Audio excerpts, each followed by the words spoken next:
Have you ever been scrolling through social media and you find yourself comparing your life to other people and suddenly you feel like your life is not good enough? It's almost like no matter where you are in life, there's always going to be somebody that's doing better. There's always going to be somebody that has more than you. And so you find yourself often comparing your life to that. So like if you are if you're living with your parent or you're living with a roommate, you want to get your own place. And then if you have your own place and let's say you're renting, you have a one bedroom, suddenly you see somebody else and they already have a house. So let's say now you have a house. Now you're comparing yourself to somebody else that has a house and maybe they have more things. They have a better car. They go on more vacations. So there's always another person that you're constantly possibly comparing yourself to and making you feel like you're not good enough.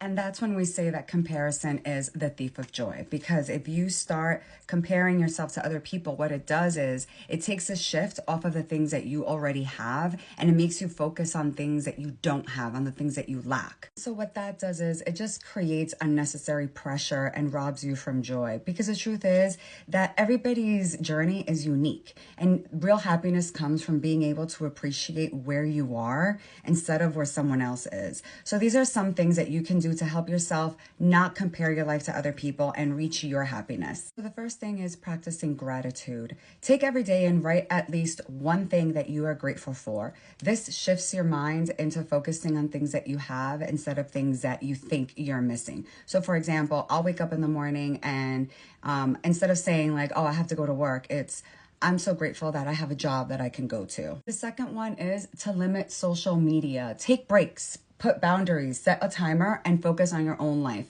We oftentimes, including myself, I get caught up in just doom scrolling, and then that's where the comparison of joy comes in. So put it down and just focus on your own thing. Number 3, celebrate your wins. Don't downplay them. Whether it's something small or big, take the time to celebrate it and really feel good about yourself when you achieve something. Focus on your journey. Set personal goals that align with your values and your passion, and then measure progress with your past self, not with other people. And lastly, practice self-compassion. Remember that nobody is perfect.